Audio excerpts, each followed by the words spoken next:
Hello नमस्कार दोस्तों। एक बार फिर से आपका स्वागत है हमारे गोल्डन बुक चैनल पे। पहले 3 पार्ट मैं इस CHSL एग्ज़ाम के बना चुका हूँ जो 12 अक्टूबर की तीनों शिफ्ट थी। और आज हम लेकर आए हैं 13 अक्टूबर की फर्स्ट शिफ्ट, जो कि इस पूरे एग्ज़ाम की सबसे हार्डेस्ट शिफ्ट है। और ये क्वेश्चंस को मैं आपको बिल्कुल सिंपल इजी मेथड से समझाऊंगा। इनको आप घर पे बार बार प्रैक्टिस करेगा, क्योंकि आने वाले जितने भी एग्जाम्स हैं, अभी अप्रैल में एग्जाम्स होंगे और CGL होगा, सभी में ये क्वेश्चन रिपीट होंगे, इस बात की गारंटी है। चलिए पहले क्वेश्चन से हम शुरुआत करते हैं। आज मैंने हिंदी और इंग्लिश दोनों में टाइप कराए हैं क्वेश्चन, ताकि किसी को पढ़ने में कोई प्रॉब्लम ना हो। चलिए मैं आपको पढ़ के बताता हूँ। एक व्यक्ति 10 रुपये प्रत्येक में 40 वस्तुएं खरीदता है। वह उनमें से 25% लाभ पर बेच देता है और शेष 10% हानि पर बेच देता है। इस लेन देन में शुद्ध लाभ 4% है। उसके द्वारा हानि पर बेची गई वस्तुएं। इसको मैं एलिगेशन से समझाता हूँ।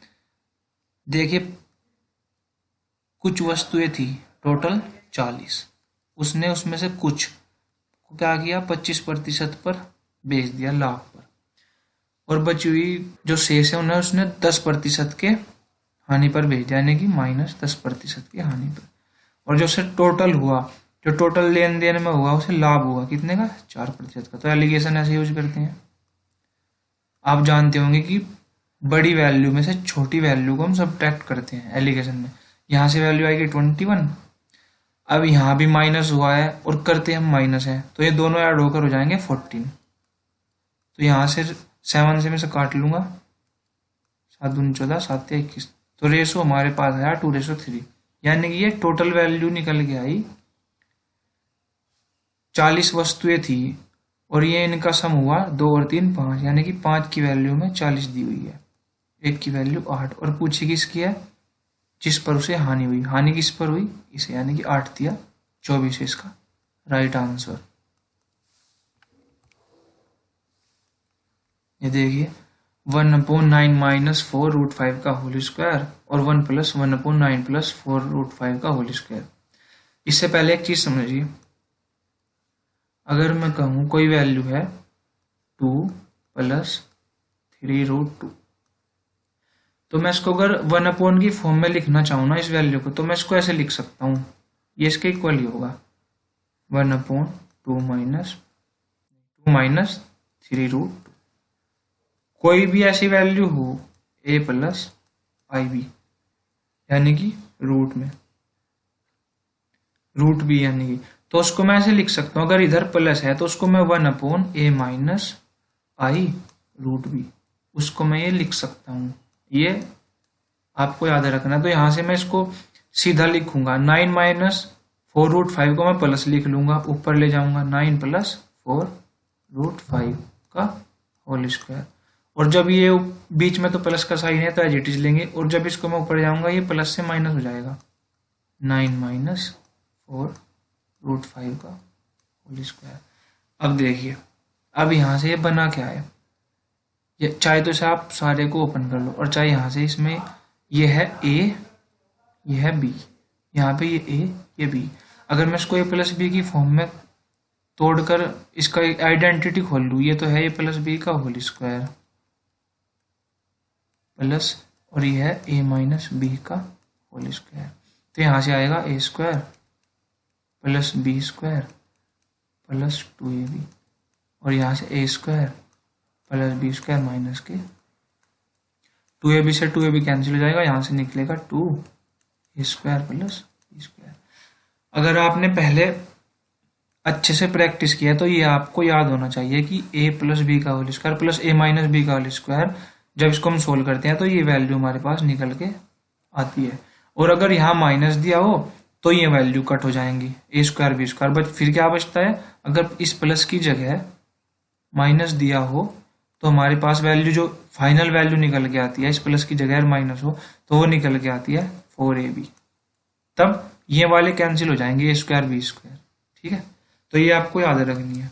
तो यहाँ से मैंने क्या फाइंड किया, 2a² यानी कि 9 का स्क्वायर 81 प्लस b का स्क्वायर यानी कि 4 चौक 16 पंजे 80। यहाँ से आंसर में लास्ट डिजिट चेक कर लो, क्योंकि 2 का मल्टीपल होना, लास्ट डिजिट सभी में डिफरेंट है। ऐड करेंगे तो बाद में 1 तो आएगा ही, और 2 का 1 में मल्टीप्लाई होगा तो लास्ट डिजिट 2 है। चाहे आप इसको चेक कर लेना, यही इसका आंसर आएगा। एक सिलेंड्रिकल वेसल है जिसकी रेडियस 6 है, हाइट 5 है, और इससे मैंने पिघलाकर एक स्फेरिकल मेटल बनाया है जिसकी डायमीटर 2 है। तो ये बताना है कि कितने लगभग ये जो बॉल्स हैं ये कितनी बन जाएंगी। तो आप एक बात बताइए, मैंने कहा मेरे पास कोई एक ऐसी चीज है, उसकी कुछ लंबाई है और कुछ उसकी ऊंचाई है। अब मैं इसको पिघला रहा हूं, ये मैंने मान लिया आयरन की रोड है, मैं इसको पिघलाकर ऐसा बना रहा हूं छोटा सा। तो मुझे ये पता लगाना कि ये छोटे से इससे कितने बनेंगे। तो ये कैसे पता चलेगा, इसको मैं इससे डिवाइड करूंगा। तो यहाँ भी आपको यही ट्रिक क्या है, कंसेप्ट भी है, यही यूज करना। एक सिलेंडर है, सिलेंडर का एरिया क्या होगा, area of cylinder pi into r square 36 into height pi r square h 5।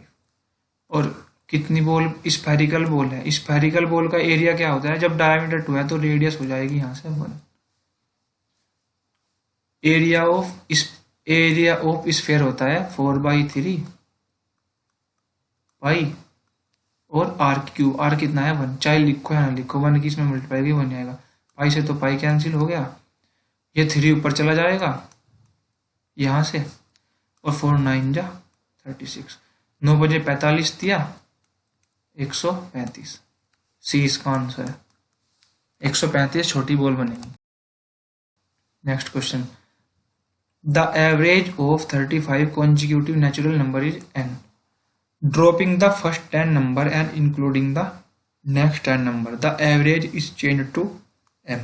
तो इसकी वैल्यू ये दी हुई है, इनका एवरेज फाइंड करना, 3m का और 5n का। एवरेज क्या होगा, जब हम m और n की वैल्यू निकाल लेंगे इसके बाई 2, ये इसका एवरेज होगा। पहले एक बात समझो, अगर ये मैंने कुछ डिजिट लिख दी 1 2 3 4, मैं कहूँ इसका एवरेज क्या होगा, एवरेज होता है बीच के टर्म, चाहे तो इनको ऐड करके जितनी ये संख्याएं हैं उनसे डिवाइड कर दो। पर यहाँ से मैं बता सकता हूँ इधर भी 2 है इधर भी 2 है, तो बीच की संख्या 3 है। तो मैं कह दूं अगर ये 35 संख्या थी, जो भी उसमें बीच में था, ये तो मैं पता नहीं वो कहाँ से शुरू हुई, कंजिक्यूटिव थी। कंजिक्यूटिव का मतलब उनके बीच में सेम गैप था, चाहे 1 का चाहे 2 का और चाहे 3 का, कुछ भी हो सकता है। तो मैंने मान लिया कुछ संख्या थी, उनका एवरेज था n। और देखिए उसने कहा है पहली 10 हटा दी और बाद की 10 जोड़ दी। अगर यहाँ मैंने मान लिया ये n की वैल्यू, अब मैं इसमें क्या करूँ, 2 संख्या और बढ़ा दूँ, 1 2 3 4 5 6 7। मैंने क्या किया, पहली 2 हटा दी है यहाँ से और लास्ट की 2 रख ली।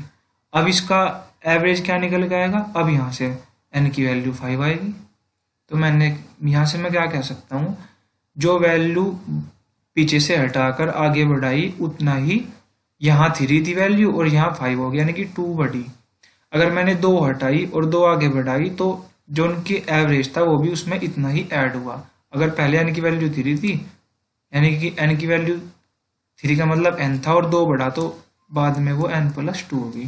तो यहाँ से मैं कह सकता हूँ कि पहले एवरेज n था, मैंने शुरू के 10 हटा दिए और बाद के 10 जोड़ दिया, यानी कि n + 10 हो गया होगा वो। और इसने कहा है जब चेंज हुआ तो वो m हो गया, यानी कि इस n + 10 की वैल्यू m के बराबर है। और यहाँ से आप जानते हो m² - n², यानी कि जो ये आइडेंटिटी होती है ये होती है m + n into m - n, जिसके इक्वल दिया है 600।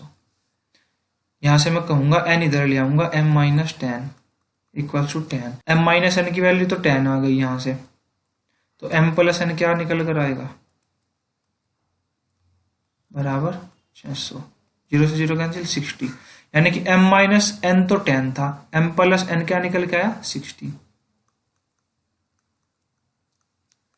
अब हमें m और n फाइंड करना है, इन्हें ऐड कर लो, n से n कैंसिल हो जाएगा, m और m 2m बराबर में 70, m की वैल्यू क्या आई 35। इसको मैं यहाँ रख लूंगा, m को मैं 35 रखूंगा तो n को क्या रखूं कि 10 बचे, 25, यानी कि n की वैल्यू 25।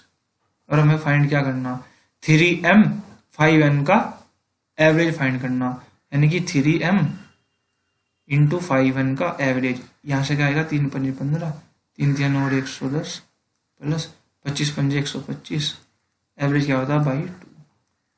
तो 125 और 105 कितना होगा, 230, और 230 बटे 2 क्या होगा, 115, यानी कि 20 का आंसर। ए के बराबर दिया है 2 साइन की पावर 6 थीटा प्लस कोस की पावर 6 थीटा माइनस 3 साइन की पावर 4 थीटा और 3 अल्फा का मान जैसे कि कोस अल्फा। हमें क्या करना, किसी तरह में ए की वैल्यू निकालनी, यानी कि इसकी वैल्यू। अगर हमने इसकी वैल्यू निकाल ली, उसको हम यहाँ पुट कर देंगे, उस टाइम पता चल जाएगी कोस अल्फा में वो कितने की वैल्यू है। तो देखिए, जब भी ऐसा क्वेश्चन आए, पहले तो ऑप्शन हमें एंगल में ही दिए हैं। अगर पी या क्यू या ए की फॉर्म में दिए होते तो हम देखते कि वैल्यू पुट करने से दो ऑप्शन मैच तो नहीं हो रहे। यहाँ आप क्या करो, किसी एक को जीरो बना लो। मैंने थीटा क्या ले लिया, थीटा मैंने जीरो ले लिया, थीटा बराबर जीरो।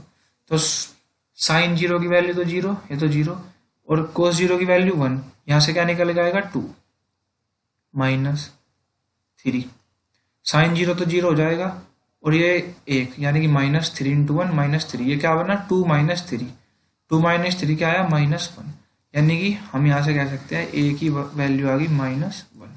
उसको यहाँ पुट कर लो, ए की वैल्यू माइनस पुट करेंगे तो यहाँ क्या बचेगा, यहाँ पे बचेगा हमारे पास 3 माइनस 1 2 और 5 माइनस 1 4, 2/4 का अंडर रूट, ये हो गया 1/2, 1 के ऊपर रूट कुछ नहीं, कोई मायने नहीं रखता, यानी कि 1/√2। कोस अल्फा में 1/√2 किसकी वैल्यू होती है, 45 की। कोस थीटा ही तो 1/√2 होता है, तो कोस अल्फा हुआ 1/√2। जब अल्फा की वैल्यू 45 है तो 3 अल्फा की वैल्यू क्या होगी, जो क्वेश्चन में पूछी है, 3 5 15 3 4 12 1 13 135, डी आंसर। देखिए, ऐसे क्वेश्चन में क्या करना है आपको, सबसे पहले इसको पढ़ना है और डरना नहीं। ऐसे क्वेश्चन को आप बड़ी बड़ी ऐसे लाइन देखने के बाद सोचोगे कि एक्स की वैल्यू पुट करो, वो करो, बहुत टाइम वेस्ट नहीं करना। सबसे पहले बेस सेम करो और वैल्यू को बराबर लो। मैं पहले वाली को वैल्यू को लेता हूँ, मैं इसको 2 बनाऊंगा, यानी कि 2 की क्यूब है, ये 2 की क्यूब कर दूंगा तो बेस सेम हो जाएंगे, और 3 की पावर में अंदर मल्टीप्लाई होगी, तो यहाँ से ये वैल्यू बराबर ले लूंगा, एक्स प्लस वाई माइनस के 2z इक्वल 3 8 24z माइनस के 15, अंदर 3 की मल्टीप्लाई हो रही ना, और माइनस के 3y, यहाँ से क्या निकल जाएगा 3y इधर आएगा, x प्लस 4y और 2z उधर जाएगा, यानी कि 26z माइनस के 15। यहाँ से ना x निकल रहा, ना y ना z, इसको यहीं छोड़ दो। नेक्स्ट पे चलो, इसका भी मैं बेस सेम करूंगा तो ये 5 का स्क्वायर होगा, यानी कि अंदर 2 की मल्टीप्लाई होगी, यहाँ से क्या बनेगा 4y minus 6z equals to में 2y प्लस 2z, y इधर आएगा 2y और 6z उधर जाएगा 8z, यानी कि 1 4। तो yz का रेशो निकल के क्या आएगा, यहाँ से yz का रेशो निकल के आएगा 4:1, ठीक है। एक तो ये वैल्यू आ गई।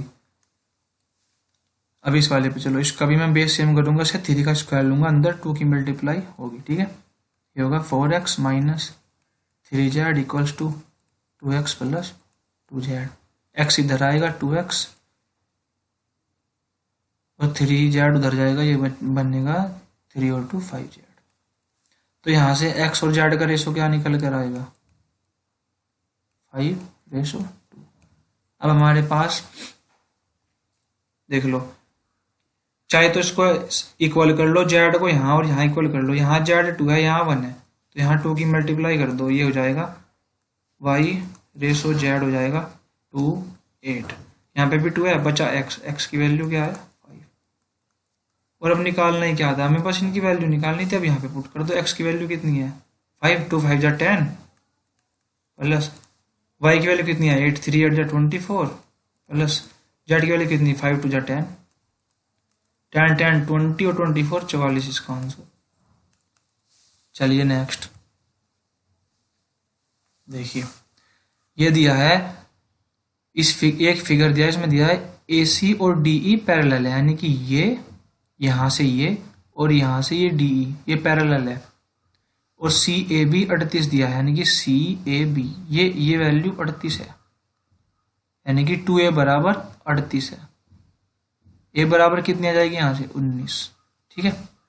Then the value of ABC, यानी कि ABC, एक तो मैं ये वैल्यू निकालनी ABC, फिर प्लस में 5CBD, यानी कि B, एक तो B निकालना हमें, B इसका मतलब B है, और CBD का मतलब क्या है, CBD A जो हम निकाल चुके हैं, यानी कि 5 × 19। अब बस हमें B की वैल्यू फाइंड करनी है। इससे पहले मैं आपको ये एक थ्योरम समझा दूं। अगर दो लाइन पैरेलल होती हैं और ऐसे कोई लाइन को इंटरसेक्ट कर रही, तो A और ये मैंने B ले लिया, तो ये जो अंदर के दोनों एंगल होते हैं ना, A और B, इनका सम होता है 180, और यही हमें यहाँ दिया है, यानी कि 2A और प्लस में कितना A + B, यानी कि यह भी लाइन है और ये है, और ये से इंटरसेक्ट कर रही, तो इस लाइन, ये दोनों अंदर के 2A + A + B किसके बराबर होंगे, 180, यानी कि 3A + B। और A की वैल्यू क्या दी है हमें इसमें, A की वैल्यू हमने निकाली थी अभी 19, 19 3 जा 57, 57 इधर सब्ट्रैक्ट होंगे, कितना बचेगा 3, 123, तो B की वैल्यू निकल के आई 123, और ये 19 पंजे 95, 9 तो 11, 218, यानी कि A ऑप्शन। चलो अब हम इस क्वेश्चन को देखते हैं। क्वेश्चन नंबर 8, इसमें दिया था following graph shows the production of paddy in the agriculture land available 6 places, यानी कि 6 प्लेसेज है, X1 S2 S3 S4 S5 S6, और यहाँ पे इसने पैडी उगाई है, ये एरिया है और ये प्रोडक्शन है। पूछा क्या है क्वेश्चन में, based on the information the production ratio, यानी कि प्रोडक्शन का लैंड से जो रेशो है वो सबसे ज़्यादा किस में है और सबसे कम किस में है। तो जाहिर सी बात है, देखिए इसमें हमें करना क्या होगा, वैसे तो टाइम कंज्यूमिंग क्वेश्चन है, पर हमें निकालना क्या, हमें ये रेशो निकालना। 415 765 का कितना परसेंट है, 390 856 का कितना परसेंट है, और 356 729 का कितना परसेंट है, और 550 964 का कितने परसेंट है, और ये 28 0 से 0 काट लिया, 28 58 का कितने परसेंट है, और ये 440 865 का कितना परसेंट है, हमें निकालना। अगर हम इसमें रफली जाएं तो ये तो इसका 50% से कम है, यानी कि 750 का आधा कितना होता है भाई, 400 से कम ही होगा, यानी कि 50 से ज़्यादा है ये, ठीक है, 50 प्लस है। ये भी मैं देख रहा हूँ 856 का 390, यानी ये तो लगभग 800 का आधा तो 400 होता है, ये 850 है, 400 से थोड़ा ज़्यादा, तो 50% से बहुत लेस है। बी ऑप्शन 50% से बहुत लेस है। ये लगभग मुझे लगता है 356 दूनी कितने होंगे 712, ये 50% के आसपास है, ठीक है। ये कितना है 550 964 का, यानी कि लगभग जा रहा होगा 55% से भी अधिक, 55% के आसपास है, रफली निकाल रहे हम। 19 दूनी 58 होते हैं, ये भी 50 के आसपास है, और यहाँ से 440 865 का 440 दूनी कितने होंगे 880, ये भी 50 के आसपास है। सबसे ज़्यादा यहाँ से हम निकाल पाए हैं S4, और सबसे कम जो मैंने बताया था S2, तो S4 S2 देख लो, ये रहा ऑप्शन नंबर सी। ये आपको रफली करना पड़ेगा, अगर आप कैलकुलेशन करोगे 2 से 3 मिनट जाएंगी, रफली निकाल लो। Question number 9, 117 cos square A plus 119 sine square A equal to 120, और यहाँ दिया है 170 कोस, यानी कि हमें निकालना क्या है, क्वेश्चन में कोस है कि स्क्वायर है किसी तरह, मगर ए की और बी की वैल्यू निकाल पाए तो ये क्वेश्चन कुछ भी नहीं होगा। वैल्यू पुटिंग से तो ये होने ही नहीं वाला, क्योंकि ना तो ये डिविजिबल है ना तो ये संख्या डिविजिबल हो रही। मैं सीधा या तो साइन को कोस बना लूंगा, कोस को साइन।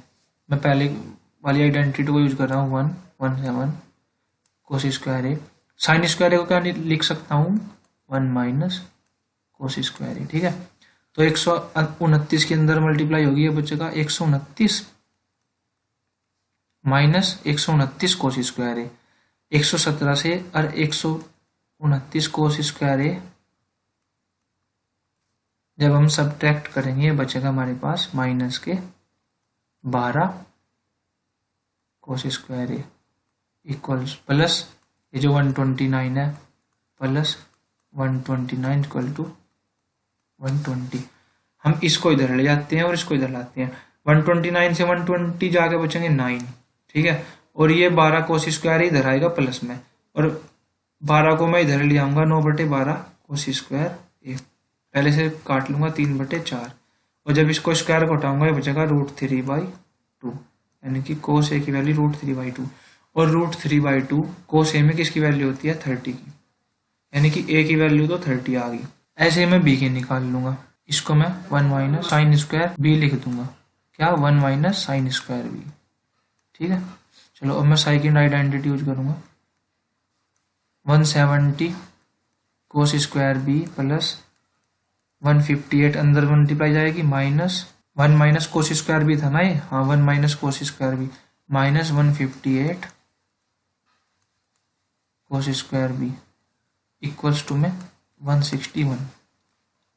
तो देख लो यहाँ से ये कैंसिल आउट हुआ, कितना बचेगा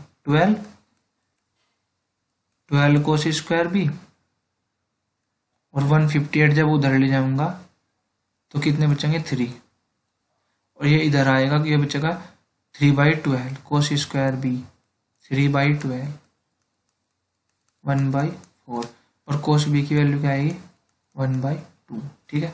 और कोस बी, कोस में 1/2 वैल्यू किसकी होती है 60, यानी कि बी की वैल्यू 60।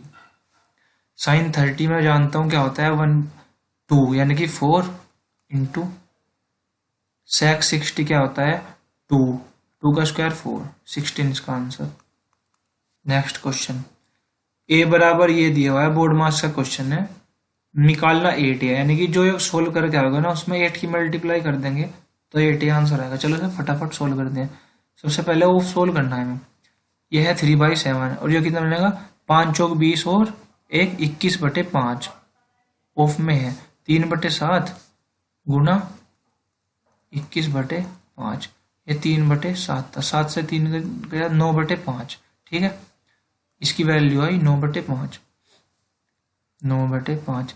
अगर भाग है और उसको मैं गुणा बनाऊं तो डिजिट चेंज हो जाती है, ऊपर की नीचे, नीचे की ऊपर, 25/18, 2 और 5, यहाँ तक आया 5/2, यहाँ तक 5/2 प्लस 17/24। अगर मैं इसको भी 24 बना रहा हूँ तो 12 से गुना करनी पड़ेगी, यानी कि 12 दूनी 24, और ऊपर भी 12 पंजे 60 और 17 77/24। बस याद रखना बाहर ऑफ है। इसको सोल्व कर लो, पहले ब्रैकेट सोल्व करना होगा अंदर, देखिए ये 3 इधर जाएगा 9 और ये इधर 8, 9 और 8 17 का स्क्वायर यानी कि 289, नीचे 4 दिया 12 का स्क्वायर 144। आप जानते हैं जब मैं इसको भाग को हटाऊंगा तो ये रेशो चेंज होगा, अंदर क्या बचेगा 289/16, जब भाग को हटाऊंगा नीचे का ऊपर, ऊपर का नीचे 144/289, 289 गया, और ये कितना बचा 4 से काट लो, 4 चौक 16, 4 3 12, 2 4 छक्की 24 यानी कि 9, ठीक है। तो यानी कि 77/24 ऑफ था तो 9, ये तो ए की वैल्यू निकालनी, क्या 8 की वैल्यू, 8 करेंगे तो यहाँ भी 8 की मल्टीप्लाई कर देंगे, 8 तिया 24, 3 तिया 9, 3 सते 21, 3 सते 21 और 2 23, 231, A option. A sells an item 20% to B, B sells at 10% profit to C. ने कहा है ए ने बी को 20% लाभ पर एक वस्तु भेज दी, मान लो ये 100 की थी, इसने से 120 की भेज दी। फिर बी ने सी को 10% के लाभ पे भेज दी, यानी कि 10% का लाभ क्या होगा गुना 11/10, यहां से निकल गया 132 की भेज दी, यानी कि 132, और उसने इतने रुपए प्राप्त किए, यानी कि 132 बराबर कितना 1,32,000। तो एक की वैल्यू क्या आएगी 1000, ठीक है। अगर एक की वैल्यू 1000 है तो ए रहा होगा 1,00,000, ठीक है। यदि सी ने वही वस्तु खरीदी होती सी ने वही वस्तु ए से खरीदी होती। अगर यही वस्तु सी ने ए से खरीदी होती, ए कितने की थी, 1 लाख की, तो बी के साथ खर्च की गई राशि से 5% कम खर्च होता, यानी कि इससे भी 5% कम खर्च होता। तो इससे 5% का मतलब होता है 1/20, यानी कि 19/20 की वो वैल्यू खरीदता। यहाँ से क्या होगा, 2 6 जा 12, 2 6 जा 12, 6600 मल्टीप्लाई 19, 0 0, 19 6 जा कितने होते हैं, 19 6 जा होते हैं जन्म 6 54 और 1 11 114, यानी कि 4 और फिर से 114 और प्लस 11 125, 1,25,400 की वो खरीदता। तो उसे कितना प्रॉफिट होता है वो, अगर वो 1 लाख की थी और वो बेचता कितने की, 1,25,400 की, तो उसे 25,400 का प्रॉफिट होता। Option number B. The distance between 2 railway station, यानी कि 2 रेलवे स्टेशन है, उनके बीच की डिस्टेंस कितनी है, 1176। उसने कहा है टू कवर दिस डिस्टेंस, एक एक्सप्रेस ट्रेन है, एक 5 घंटे कम लेती है पैसेंजर ट्रेन से। एक्सप्रेस ट्रेन पैसेंजर ट्रेन से, जाहिर सी बात है एक्सप्रेस ट्रेन की स्पीड ज़्यादा होगी तो टाइम कम लेगी, जबकि पैसेंजर ट्रेन की औसत गति एक्सप्रेस ट्रेन की तुलना में 70 किलोमीटर प्रति घंटा कम है। यात्री ट्रेन द्वारा यात्रा पूरी करने में लगने वाला समय। तो देखो, वैसे तो इस क्वेश्चन के लिए ये वाले फॉर्मूले भी है, S plus tan by D ऐसा निकाल के, पर अगर हम इसको भी करने जाएंगे तो जाहिर सी बात है इस क्वेश्चन में 2 से 2.5 मिनट खर्च है हमारी। इससे एक आसान तरीका मैं बता रहा हूँ आपको भाई। टोटल डिस्टेंस है 1176 और स्पीड कुछ ना कुछ होगी, कुछ ना कुछ तो स्पीड होगी, एक एक्सप्रेस ट्रेन की भी और पैसेंजर ट्रेन की भी। और उसने कहा है जो टाइम आएगा जब हम टोटल डिस्टेंस को स्पीड से काटेंगे तो एक्सप्रेस ट्रेन, ठीक है, माइनस पैसेंजर ट्रेन कितने घंटे बचा रहा है एक्सप्रेस ट्रेन, 5, ऐसा कुछ निकल का होगा हमारे पास। तो हम इसको इजी बनाने के लिए क्या करेंगे, हम 1176 के फैक्टर निकाल लो, क्योंकि सारे ऑप्शन चेक करें ना हमने, सभी ऑप्शन भी अलग हैं। 1176 के मैं फैक्टर निकाल रहा, मैंने 12 से डिवाइड करा, 12 नम्मा 108, 9 12 28 94, ठीक है, और ये हो जाएगा 14 7 98, यानी कि इसके फैक्टर क्या है 1176 के। इसको मैं ऐसा लिख सकता हूँ 12 गुना 14 गुना 7। जाहिर सी बात है कोई स्पीड तो ऐसी रही होगी जिससे इनमें से कोई एक डिवाइड हो रहा हो। तो ऑप्शन चेक कर लो, 23 से कोई डिवाइड नहीं हो रहा, 17 से कोई डिवाइड नहीं हो रहा, हाँ 12 से हो रहा, 18 से कोई डिवाइड नहीं हो रहा, 12 से 12 कैंसिल हो रहा, आपका हो गया 18 से डिवाइड हो रहा, अपॉन में फिर बच जाएगा, इसलिए तो इसका 12 आंसर है। और एस और एस टी वाला तो मैं आपको कहूँगा नहीं कि इसमें लगाओ, कम से कम 2.5 मिनट गायब आपकी, ठीक है, इसमें यही अप्रोच लगानी पड़ेगी। देखिए ये तो आपको पता ही होगा, A ratio B C ratio D, इसमें करते क्या है, अंदर के अंदर मल्टीप्लाई बाहर की बाहर। हम क्या करेंगे, x और y की वैल्यू तो हमें फाइंड करनी, हाँ y की बतानी, यहाँ पे तो ये दिया और यहाँ पे यानी कि x into 303 equals to 42 into 2145, ठीक है। और यहाँ से क्या निकल आएगा, यहाँ से निकल आएगा x into 11704 equals to 2508 into y. देखिए हमें पता है इस, हम यहाँ से देख लो भाई, यहाँ पे 6 है, यहाँ पे 2 है, यहाँ पे 0, यहाँ पे 6। 1 मिनट के लिए आप इस पर नंबर सिस्टम वाली ट्रिक अप्लाई करो, लास्ट डिजिट चेक करो, 2 5 या 10, यानी कि यहाँ आखिरी की जो डिजिट आएगी वो 0 आएगी, यानी कि 3 में ऐसी मल्टीप्लाई करनी होगी x की जो आखिरी में 0 बचा, क्योंकि इक्वल है, ठीक है। पर हमें पता है ऐसी तो कोई डिजिट है ही नहीं, किसके अलावा, 0 के अलावा। जब तक हम इसमें 0 की मल्टीप्लाई नहीं करने की, यानी कि 10 कह लो, तो आखिर में 0 नहीं आने की, इसलिए हम समझ गए x की वैल्यू में जो आखिरी डिजिट है वो 0 है, ठीक है, पहले तो कुछ भी होगा। अब यहाँ से देखो, यहाँ से जब 0 की मल्टीप्लाई 4 में होगी तो आखिरी में यहाँ पूरे की वैल्यू जो निकल कर आएगी, इसकी x की जगह जो हमने रखा उसमें भी आखिरी डिजिट 0 होगी। अब हमें फाइंड आउट क्या करना, हमें फाइंड आउट करना 8 में आखिरी डिजिट में ऐसी वाई की क्या मल्टीप्लाई करें कि जो जीरो निकल गया है। एक तो भाई कह लो आप 5 हो सके या फिर दूसरा जीरो हो सके। ऑप्शन में चेक करो, 5 तो किसी में है ही नहीं, हाँ जीरो है तो यही इसका आंसर है। वैसे आप इसकी कैलकुलेशन कर लो तब भी आप निकाल सकोगे। बड़ी कैलकुलेशन थी इसलिए मैंने अप्रोच बता दी, ठीक है। और यूजेबल है और बिल्कुल गारंटीड सही भी है, ठीक है। देखिए भाई 15 क्वेश्चन क्या है, the percentage customer of two network P और क्यू। ये पी और क्यू दिया है, ए बी सी डी इसमें परसेंटेज में दिया है। क्वेश्चन में क्या बताया कि इस जानकारी के आधार पर जो पी के ग्राहक है वो 3.6 लाख है, यानी कि 3,60,000 है। 3,60,000 ये तो है पी के। और क्यू के कितने, 4,20,000 यानी कि 4,20,000। तो उसने कहा है शहर सी में जितने ग्राहक हैं उन दोनों में इनमें अंतर कितना है। ये टोटल कितना 100%, ठीक है, यानी कि ये अपॉन 100% है। निकालना कितना हमें सी कितना दिया हुआ 15%, यानी कि 2 जीरो तो यहाँ से गई, मल्टीप्लाई बाई 15। ऐसे ही ये टोटल 100% के बराबर है। निकालना कितना सी, इसमें सी कितना 23%, 2 जीरो यहाँ से जाएंगे, ठीक है। यहाँ से निकल क्या होगा, 0 0 15 छक्की 90 15 3 45 9 54,000। और यहाँ से निकल के क्या, यहाँ से निकल के आया 0 0 0 23 दूनी 46, 23 चौका 92 और 4 96, 600 में से 54,000 घटाने में 0 0 6 में 4 गई 2 9 42 600, यानी कि बी ऑप्शन, ठीक है। दी गई आकृति में ए सी बी प्लस बी ए सी 80, यानी कि यो ए सी बी और प्लस बी ए सी यो, इन दोनों का सम 80। तो फिर तो ये भी 80 होगा। कैसे होगा मैं समझा रहा। कोई भी ट्रायंगल हो,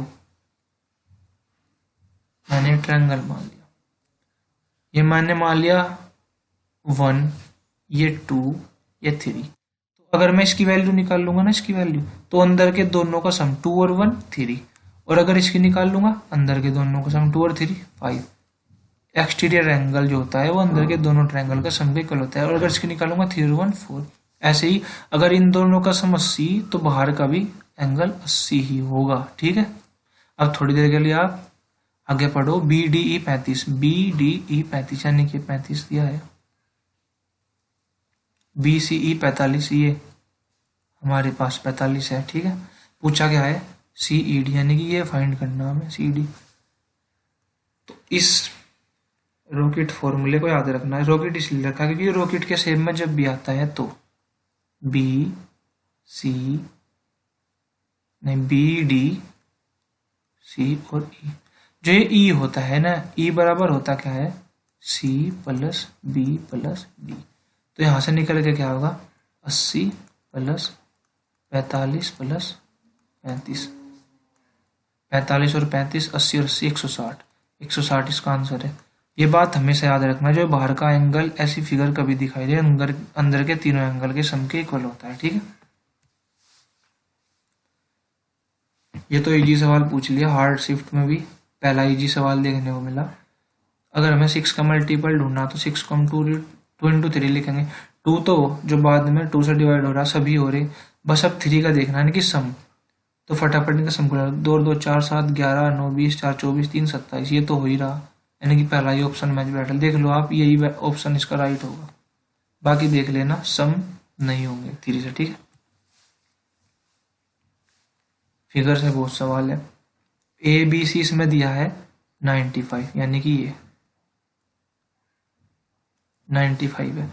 और एफ ई डी 115, ये 115 है। ए पी सी बताना, क्या बताना हमें ए पी सी, यानी कि ये। तो मैं से पहले साइक्लिक क्वाड्रिलेटरल बना लूंगा। देखिए पहले मैंने ये यहां से यहां मिला दी, तो ए बी सी और ये एफ, ये साइक्लिक क्वाड्रिलेटरल बन गए जिसमें आमने सामने के एंगल किसके बराबर हो 180 के। अगर ये 95 है तो ये 180 माइनस 95 क्या निकल जाएगा 5 85, यानी कि एफ की वैल्यू 85 निकल जाएगी हमारे पास, ठीक है। अब अब थोड़ी देर के लिए मैं इसको साइक्लिक क्वाड्रिलेटरल बना लूंगा। यहां तक समझ आया? अब मैं से दूसरा क्वाड्रिलेटरल लेके दिखा रहा आपको।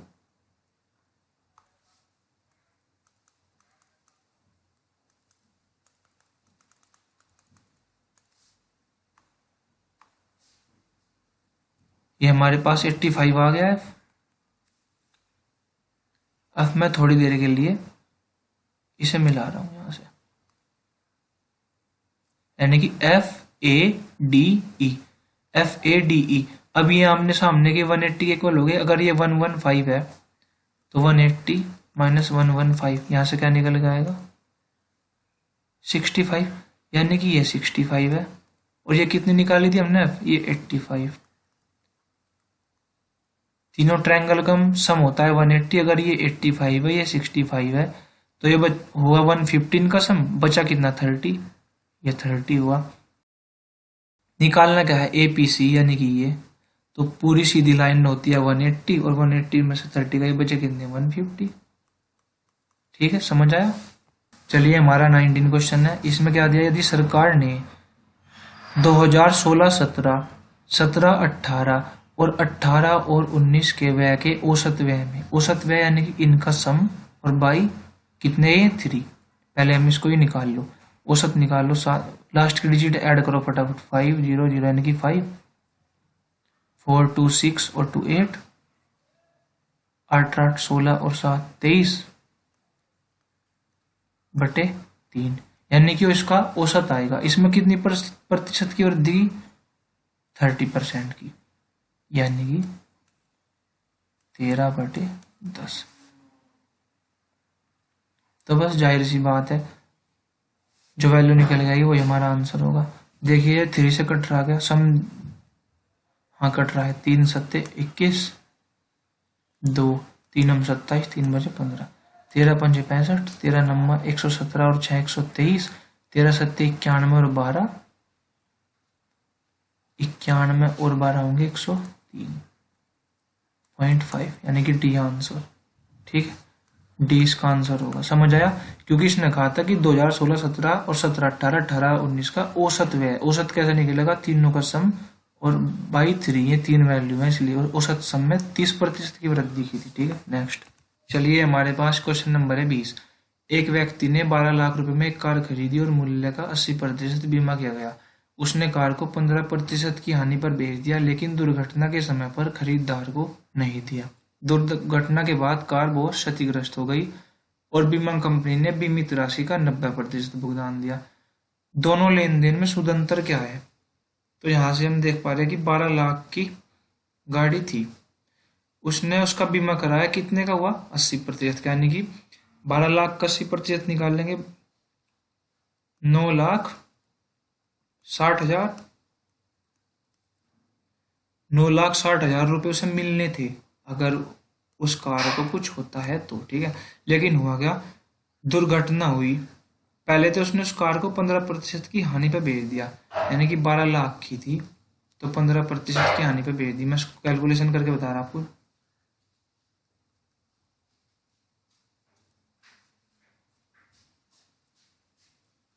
ठीक है, 12 लाख की थी, कितने की बेच दी? 15% की हानि पे। यहां से क्या निकल गया?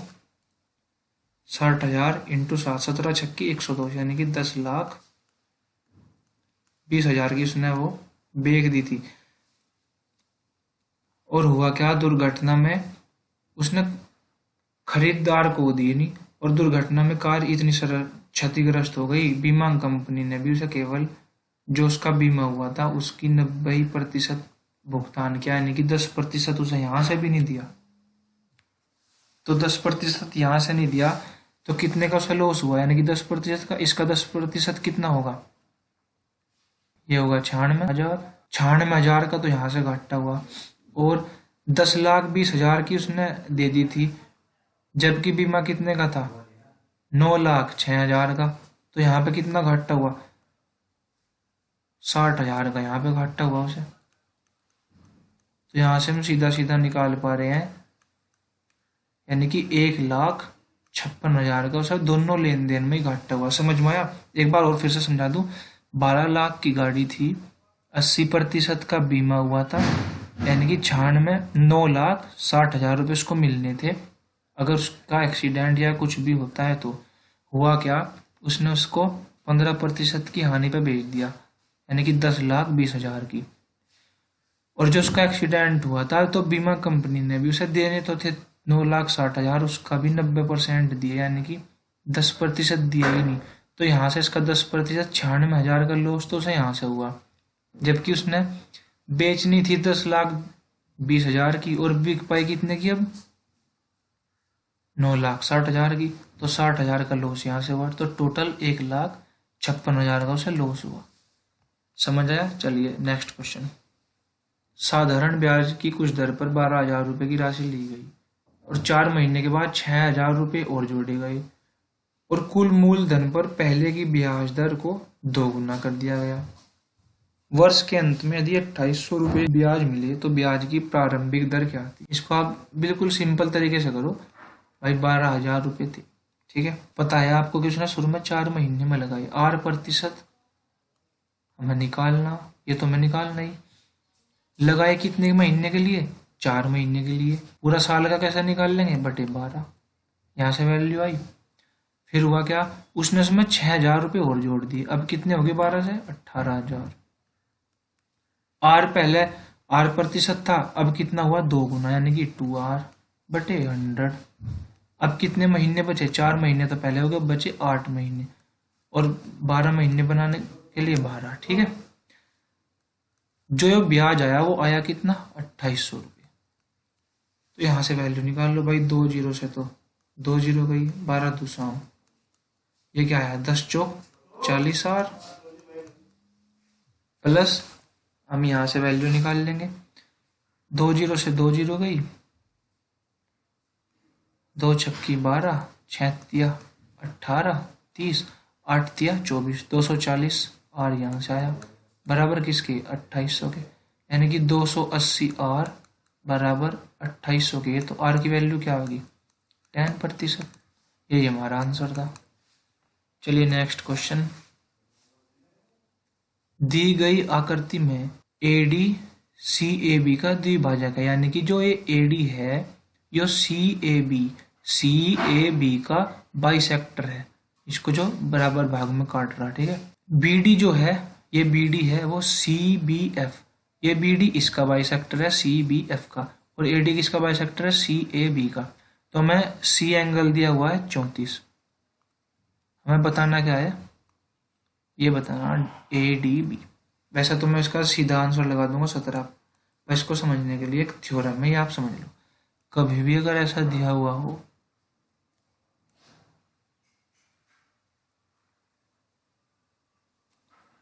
मैंने मान लिया ये A, इस इधर कंपेयर मत करना, मैं इसको आपको समझा रहा, ABCD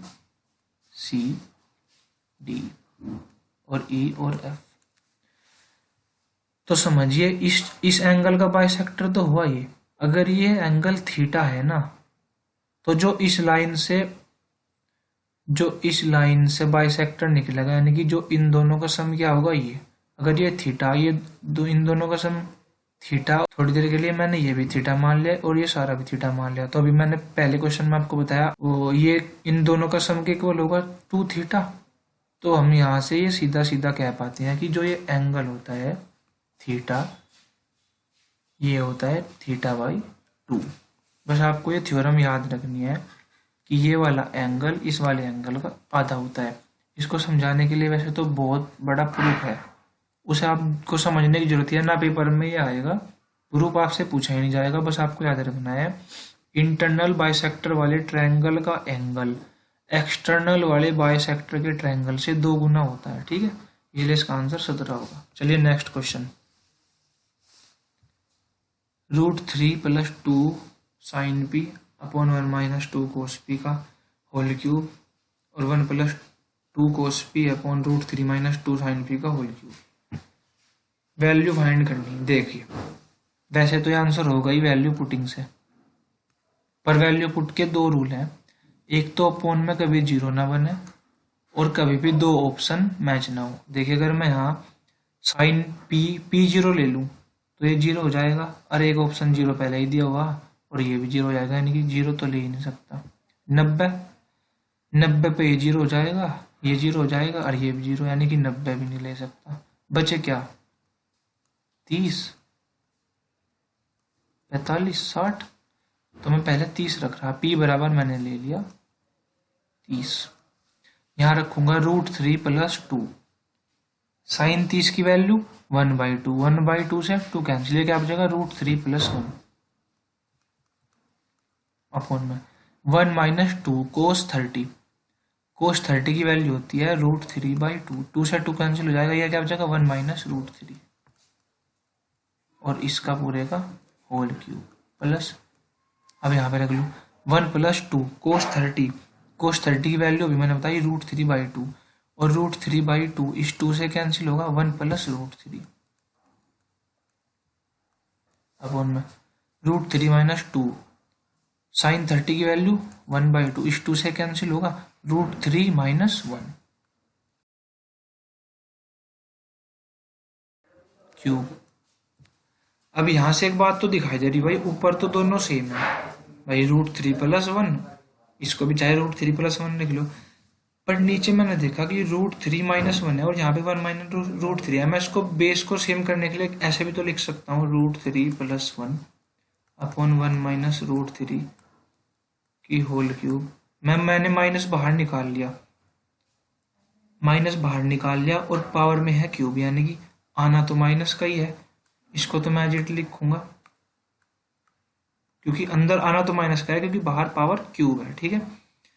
और इसको क्या लिखूंगा? 1 - √3 क्योंकि माइनस मैंने बाहर ले लिया। अब यहाँ से मैं सीधा सीधा देख पा रहा, ये भी यही बन गया और ये भी कैंसिल आउट हो जाएंगे, इसका आंसर 0 आएगा, ठीक है। वैल्यू उनसे भी 0, उनसे 0 तो आ रहा था 0 और 90 रखने के बाद, लेकिन 2-3 ऑप्शन मैच हो रहे थे, इसलिए 0 और 90 तो हम ले ही नहीं सकते और यहाँ से निकल के इसका 0 आंसर आया, ठीक है। चलिए अब हम आए हैं 24 क्वेश्चन में। देखिए एसएससी ने ना ये पहली बार क्वेश्चन पूछा इस टाइप का। इस क्वेश्चन को अगर आप सोल्व करने बैठोगे ना, यहाँ मल्टीप्लाई, यहाँ तक भी ये सोल्व ना हो शायद। करना क्या है, सभी ए में ना आप 1 पुट कर दो। मैंने यहाँ 1 पुट कर लिया, चलिए ये हुआ 1 + 2 + 3 + 2 + 1, ठीक है। यहाँ 1 पुट कर लिया, 1 - 2 + 1। तो हम देख पा रहे हैं ये मल्टीप्लाई है, 1 और 1 2, 2 - 2 0, यानी कि 0 की मल्टीप्लाई 0 में करेंगे। यहाँ तक तो ये 0 ही हो गया सारा, बचा क्या? ये -1, अंदर क्या बचेगा? 1 - 2, -1 × -1 यानी कि +1 का इसका आंसर है, ठीक है। ये हमारा लास्ट क्वेश्चन है इस शिफ्ट का। देखिए 5 पुरुष हैं और 8 महिलाएं हैं, 34 दिन में कार्य करते हैं, जबकि 4 पुरुष और 18 महिलाएं उसी कार्य को 28 दिन में पूरा करते हैं। तो 3 पुरुष और 5 महिला द्वारा उसी कार्य को कितनी देर में? इसको ना हम टोटल वर्क से आराम से इनका रेशो निकाल लेंगे। देखिए 5 तो मैन है और 8 वुमन है, कितने दिन में पूरा करते हैं? 34 दिन में। ये 1 का टोटल काम, और इधर 4 मैन है 18 वुमन है, कितने दिन में करते हैं? 28। ये भी टोटल वर्क हुआ, ये बराबर कर लिया हमने, 2 से काट लेंगे, 17 और 14, 17 × 5 = 85 मैन प्लस 17 × 8 = 56, 8 और 5 = 13, 136 वुमन, 14 × 4 = 56 एम, 14 और 18 की बन गए, 18 × 4 = 72, 18 और 7 = 25, 252 वुमन। 56 इधर आएगा, इसमें से 56 जाके बचेंगे, 15 में से 6 गए 9 और 7 में से 5 29 में बराबर, ये कितनी है? 136 इधर जाएंगी, ये कितनी बचेंगी? 12 में से 6 गए 6, 4 में से 3 गया 1, 116 वुमन। आप जानते हैं 29 चौका 116 होते हैं, यानी कि मैन रेशो वुमन, मैन की वैल्यू 4 और वुमन की वैल्यू 1। जब हमारे पास इनकी एफिशिएंसी आ जाए ना, तो इसको कुछ नहीं करना होता, टोटल वैल्यू में हमने ये पहले वाली वैल्यू ले ली, चाहे ये ले लो चाहे ये ले लो, आंसर एक ही आना है क्योंकि टोटल वर्क बराबर है। मैंने पहले वाली ले ली 5, मैन की एफिशिएंसी कितनी है 4, 5 चौक प्लस 8, वुमेन की एफिशिएंसी 1, ये हुआ इंटू 34, ये हुआ टोटल वर्क। और कराना किससे है 3 मैन और 5 वुमेन। 3 मैन है, मैन की एफिशिएंसी है 4, 3 गुना 4 करूंगा 12, और वुमेन की एफिशिएंसी है 1, 5 गुना 1 5, यानी कि 12 5 17, ये इससे हमें वर्क कराना है, यानी कि 17 दूनी 34, ये क्या बचेगा अंदर 20 प्लस 8 28 दूनी 56, इसका आंसर आ जाएगा। ठीक है, तो दोस्तों ये थे हमारे सबसे हार्डेस्ट शिफ्ट के 25 क्वेश्चन। आपको ये क्वेश्चन कम से कम मैं तो कहूँगा 3 से 4 बार तो लगानी पड़ेंगी, अच्छे से प्रैक्टिस करके जाना। चलिए धन्यवाद, thanks for watching this video. और हमारे इस गोल्डन बुक चैनल को सब्सक्राइब भी करें और अपने दोस्तों के पास शेयर भी करें। आपको आने वाली सभी शिफ्ट के सॉल्यूशन हम ऐसे ही कराते रहेंगे।